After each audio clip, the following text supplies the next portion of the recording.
Des filles qui disent mais en fait les gars, apprenez-moi à être adulte, je suis devenue pour la première fois propriétaire d'un bien immobilier. Quelle banque va vous proposer le meilleur taux d'intérêt? Vos frais ils vont pas s'arrêter aux 300 000. C'est 3% chaque année, chaque mois. Bête d'une force. Au tout début de votre emprunt, vous allez payer énormément d'intérêts. Genre ça fait mal. Plus vous apportez, moins vous allez perdre d'argent dans les banques. Les agents immobiliers sont pas non plus là pour être 100% honnêtes avec vous. Beaucoup d'argent que vous allez perdre, 21% de TVA. Donc on est des tarés. Oh là les cops, j'espère que vous allez bien. Je vous retrouve aujourd'hui dans une nouvelle vidéo YouTube avec un sujet qui change un petit peu de d'habitude, qui est en réalité un sujet dont j'ai absolument jamais parlé ni sur mon Insta ni sur YouTube. Aujourd'hui, j'ai envie de partager ça avec vous. Je pense que ça peut vraiment en aider plus d'une. Moi, en tout cas, ça m'aurait aidé de voir ce genre de vidéo. Et c'est vrai que je vois souvent des posts, des filles qui disent mais en fait les gars, apprenez-moi à être adulte, genre je ne comprends rien. C'est vrai que moi j'ai toujours trouvé ça trop dommage qu'à l'école, on nous apprenne pas comment payer notre TVA, comment faire pour acheter un bien immobilier, comment on paye ses impôts, etc. Enfin, tous des trucs de la vie d'adulte. Et puisque c'est pas le cas malheureusement à l'école, je me dévoue, voilà, je vais être votre bonne copine et je vais un petit peu vous apprendre certaines choses. Alors attention, je ne prétends pas avoir la sagesse absolue et tout connaître. Il n'empêche que l'année passée, je suis devenue pour la première fois propriétaire d'un bien immobilier. Et du coup, ça va être le sujet de cette vidéo aujourd'hui. J'ai envie de partager un petit peu avec vous mon parcours, mes astuces, mes conseils et de passer un petit peu en revue tout ce que moi, en fait, j'aurais aimé savoir avant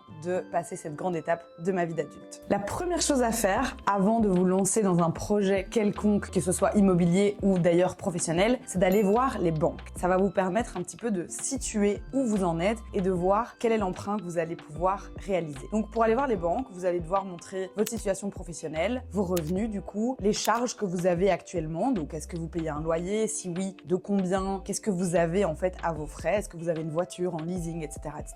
Et également, est-ce que vous avez déjà d'autres crédits qui sont en cours? Et avec tous ces facteurs, les banques vont pouvoir vous dire, ben voilà, on pourrait vous prêter jusqu'à ce montant-là, ou nous, on estime que dans votre situation, ce serait raisonnable d'emprunter ce montant-là. Et grâce à ça, vous allez pouvoir passer à l'étape suivante. À savoir qu'en général, les banques et un peu la société considèrent que normalement, un crédit immobilier ne doit pas dépasser 30% de vos revenus. Donc, si vous gagnez 3 000 €, vous pourriez être amené à rembourser 1 000 € par mois et ce serait considéré comme OK, comme faisable sur du long terme. Comme ça, vous avez un petit peu une idée au niveau du schéma. Maintenant, bien sûr, je ne suis pas dans votre vie et ce calcul va fortement dépendre de si vous avez 3 emprunts sur le dos, 4 enfants, 2 voitures. Forcément, on sera peut-être pas sur le même calcul. Si vous avez un loyer à payer ou si vous n'avez pas de loyer à payer, tout ça peut aussi rentrer en compte et changer fortement le calcul. Mais comme ça, vous avez une idée un petit peu globale. Une fois que ça c'est fait, la deuxième étape, du coup, ça va être de choisir votre banque. Et quand je dis choisir, honnêtement, ça va vraiment être un petit peu comme un supermarché. Vous allez devoir aller toquer aux portes de différentes banques et un petit peu les mettre en compétition les unes avec les autres pour voir quelle banque va vous proposer le meilleur taux d'intérêt. Il faut pas croire, mais honnêtement, chaque banque a ses spécificités. Globalement, c'est à peu près la même chose, mais il y a des banques qui, par exemple, ne vont jamais vous prêter plus de 80% de la somme.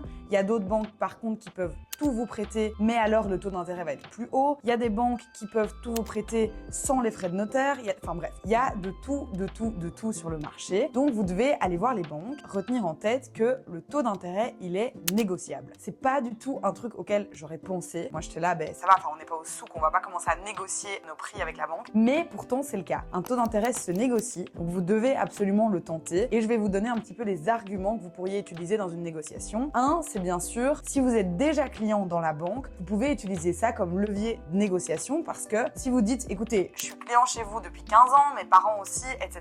Ce serait quand même dommage que j'aille voir la concurrence, nanana. Ça peut jouer quand même dans le calcul. Et la deuxième chose, c'est le bluff. Je vous le dis cash, il faut y aller au bluff. Il faut parfois dire, écoutez, j'ai vu que chez vos concurrents, il y avait 0,5% en moins de taux d'intérêt, donc désolé, mais votre offre ne me convient pas, je vais aller voir ailleurs. Que ce soit vrai ou pas vrai, on s'en fiche. L'important, c'est juste que la banque, du coup, qui est en face de vous, dise, oh mince, écoutez, du coup, je vais voir ce qu'on peut faire, on va peut-être pouvoir faire un geste. Il faut retenir que les banques, elles vont se faire de l'argent sur votre emprunt. Donc, elles ont tout intérêt à ce que vous fassiez l'emprunt chez elles. Donc, en fait, il faut le voir comme ça, il faut se dire que c'est la banque qui a besoin de vous et pas l'inverse. Même si, bien sûr, on s'entend, c'est vous qui avez besoin de la banque, parce que vous avez besoin de la banque pour faire votre emprunt. Mais pour réussir votre négociation, vous devez vraiment vous dire, ils vont se faire de l'argent sur mon dos, donc je vais essayer d'en perdre le moins possible. Et donc on va un peu rentrer dans un mood de négociation. On met sa petite casquette de gros shark et on y va, on donne tout. À savoir aussi que si vous avez un profil qui est un petit peu plus atypique et que du coup les banques classiques ne vous conviennent pas, vous pouvez toujours vous tourner vers un courtier qui souvent ont des marges de manœuvre qui sont un petit peu plus larges et qui peuvent faire plus de choses avec parfois des taux d'intérêt qui sont très intéressants. Après moi, c'est pas la solution que j'ai utilisée. Nous, on a été voir une banque classique, donc je peux pas vraiment rentrer dans les détails sur ce sujet, mais sachez du coup qu'il existe plusieurs manières de faire un emprunt. Donc les banques classiques, mais aussi les courtiers. Donc n'hésitez pas si jamais vous ne trouvez vraiment pas votre bonheur dans les banques classiques. Maintenant, on va s'attaquer au gros du morceau et ça, j'ai mis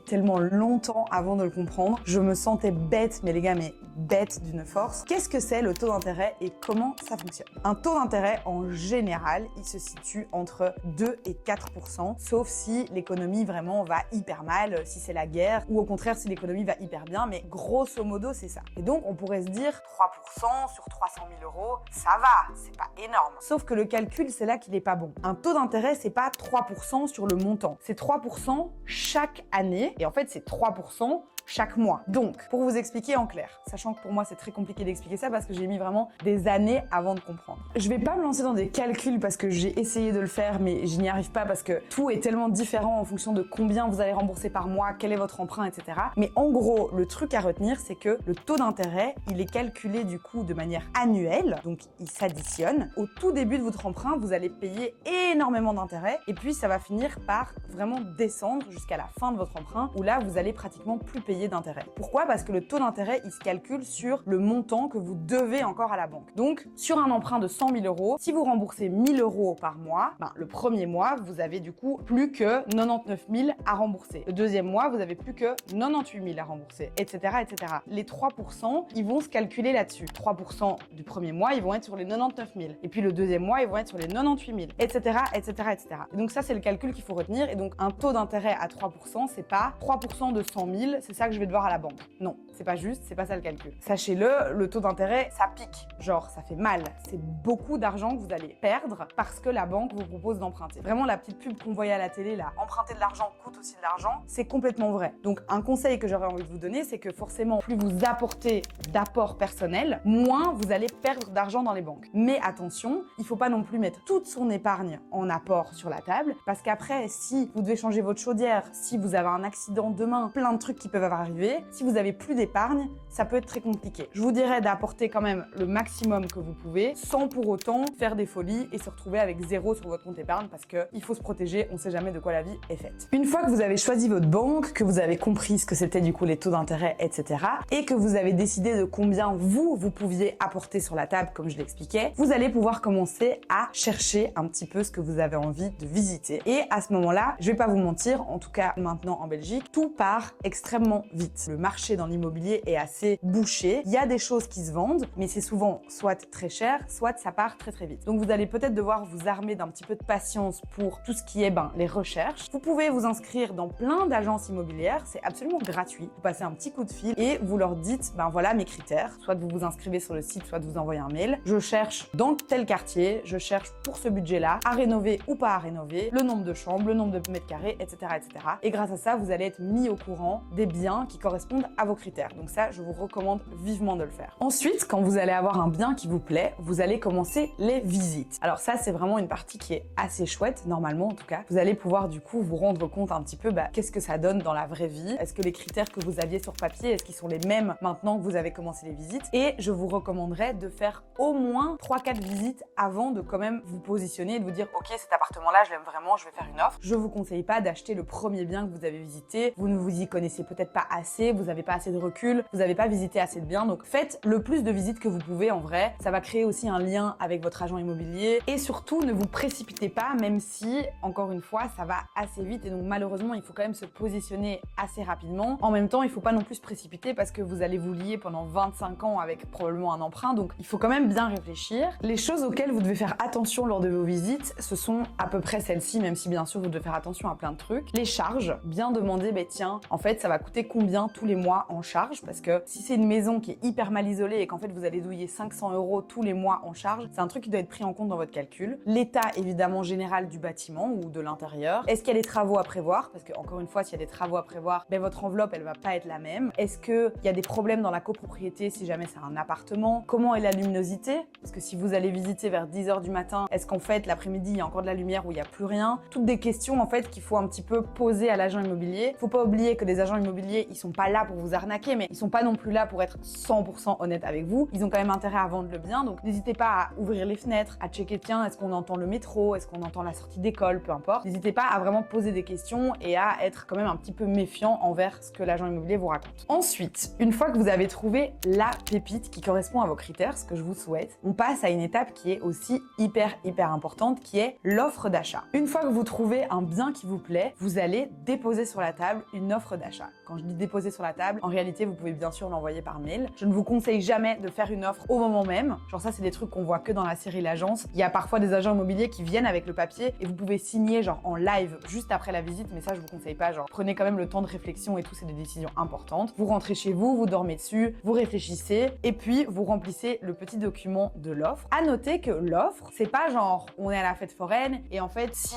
l'offre, en fait, finalement, vous aviez plus envie de la faire, vous pouvez la retirer. Non. Une fois que vous avez soumis une offre, vous êtes engagé juridiquement. Donc attention à ne pas soumettre une offre pour laquelle vous n'êtes pas certain. Genre, il faut se dire quand je soumets une offre, si le vendeur, il accepte mon offre, moi, je suis obligée de dire oui. Vous pouvez pas dire ah, le vendeur, il a accepté, non, en fait, je veux pas. Ça fonctionne pas comme ça. Même s'il y a des petites nuances, je vais vous expliquer. Quand vous faites une offre, soit vous mettez des clauses suspensives, soit vous n'en mettez pas. Qu'est-ce que c'est des conditions suspensives? Ça veut dire je fais mon offre, mais mon offre ne sera effective que si ça est rempli. Et si un des 3 trucs n'est pas rempli, vous pouvez vous dédouaner, il n'y a pas de souci. Donc par exemple, les conditions suspensives qui peuvent arriver de manière très régulière, c'est 1. Je fais cette offre, mais uniquement si mon crédit est accepté par la banque. Donc ça veut dire que si la banque refuse mon crédit, finalement mon offre, elle ne tient plus. 2. Je fais cette offre uniquement sous réserve qu'il n'y a pas de problème urbanistique sur le bien. Et donc finalement, si on découvre par la suite avec les notaires qu'il y a des problèmes, votre offre, pareil, vous n'êtes pas tenu de la tenir. Ça se dit pas, mais vous n'êtes pas tenu de valider votre offre. Vous avez compris. Les conditions suspensives, elles sont là pour vous protéger en tant qu'acheteur, puisque si vous dites, voilà, je fais mon offre, mais elle ne sera effective que si la banque accepte mon crédit, forcément, vous êtes protégé, il peut rien vous arriver. Si la banque, finalement, n'accepte pas de vous suivre dans votre projet, c'est pas grave, l'offre, elle tombe à la poubelle et voilà. Mais évidemment, du coup, pour un vendeur, s'il a 2 dossiers, c'est plus intéressant de favoriser quelqu'un qui dit, moi, je fais une offre sur la table et je ne mets pas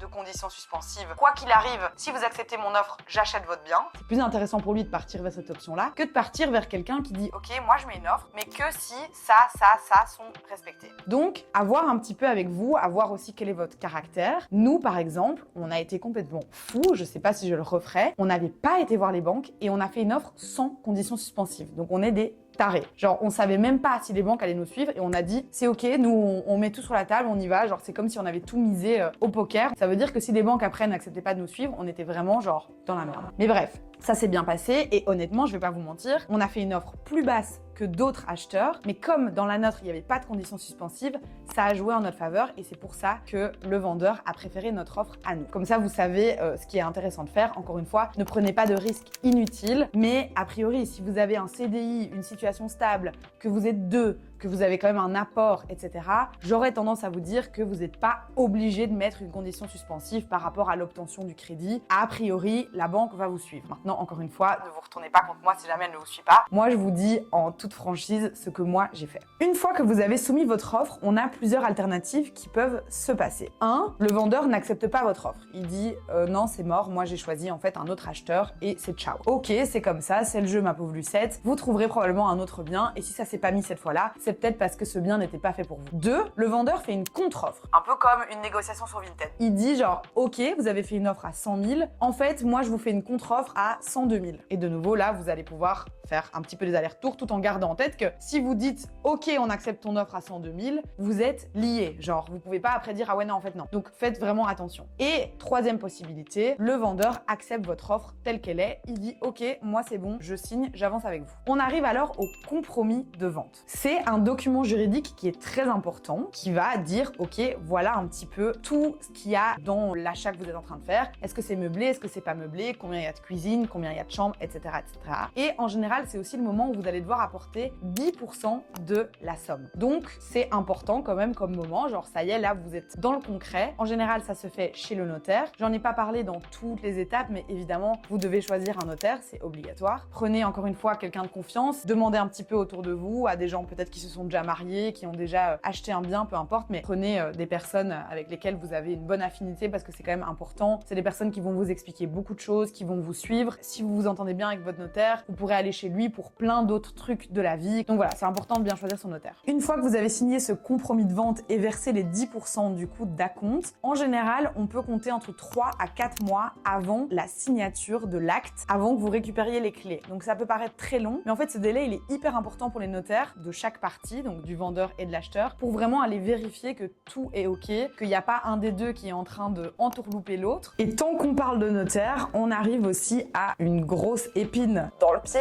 les frais de notaire. Les frais de notaire, je vais pas vous mentir, ils font aussi extrêmement mal. C'est un peu comme le taux d'intérêt, on s'en serait bien passé, mais bon, on n'a pas vraiment le choix. Les frais de notaire, ils comprennent plusieurs choses. Un, ils comprennent les frais d'enregistrement, les frais des honoraires des notaires et les frais administratifs. Les droits d'enregistrement, qu'est-ce que c'est? Eh bien, en Belgique, quand vous achetez par exemple un bien à Bruxelles, vous avez 12,5% de droits d'enregistrement. Donc vous allez devoir rajouter ce montant au montant de votre bien immobilier. Donc si votre bien il fait 100 000 €, bah, vous rajoutez 12,5% de frais d'enregistrement. C'est comme ça, c'est voilà. On comprend pas très bien où est-ce qu'il va cet argent, mais c'est comme ça, soit. En Flandre et en Wallonie, ils sont un petit peu plus bas qu'à Bruxelles, il me semble, mais ça il faut vérifier. En plus, ça a tendance à changer au fil des années. Et alors, si jamais vous achetez un bien qui est neuf, donc vraiment une nouvelle construction, vous n'avez pas ces frais d'enregistrement, mais par contre, vous avez de la TVA, donc vous avez 21% de TVA sur tout bien qui est neuf. Donc ça, pareil, ça fait assez mal. Donc si vous achetez un truc qui est flambant neuf, c'est cool, vous n'allez pas avoir de travaux, etc.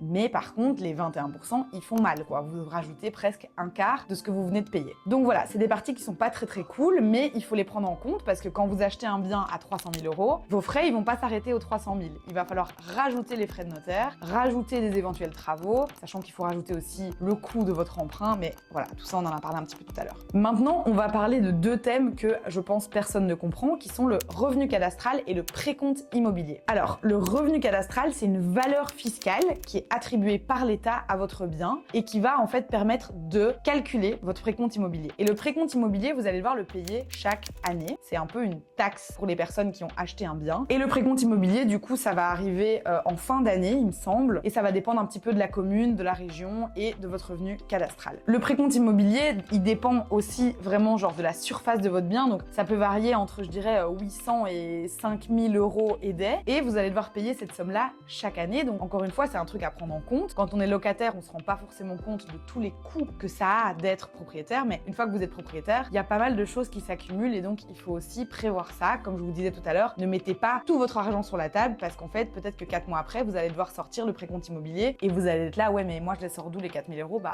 il va falloir les sortir. Donc voilà, je pense que c'est à peu près tout pour moi. Je pense que j'ai abordé tout ce dont je voulais parler aujourd'hui. J'espère que la vidéo n'aura pas été trop indigeste et que ça aura pu vous donner pas mal de conseils et apporter un petit peu de clarté dans tous ces termes qui sont hyper compliqués. Acheter un bien immobilier, c'est trop chouette. Moi, personnellement, je le vois vraiment comme un investissement pour le futur parce que je suis indépendante et on sait pas de quoi la vie est faite. Et moi, ça me rassure personnellement d'investir dans de la brique. Je sais qu'il y a des personnes qui trouvent que c'est bien d'être locataire toute sa vie. Moi, c'est pas mon cas. Tout le monde a son avis, c'est ok. Mais c'est vrai qu'il y a beaucoup de démarches, de choses pour lesquelles on n'a pas été préparé. En bref, j'espère que cette vidéo aura pu vous plaire. Et sachez que je vous recommande d'aller me suivre sur Instagram parce que je vais lancer une série de vidéos sur plein de conseils que j'aurais aimé connaître avant de me lancer en tant qu'indépendante. Donc on va parler cotisation sociale, congé maternité, impôts, les erreurs à surtout pas faire, enfin plein de trucs hyper cool. Donc allez vous abonner et n'hésitez pas à me dire si ici sur YouTube vous avez envie que j'aborde d'autres sujets comme ça. Je lis tous vos commentaires, donc n'hésitez pas à me laisser des petits mots doux, des petits mots pas doux, ce que vous voulez, je vous lirai dans tous les cas. Et je vous dis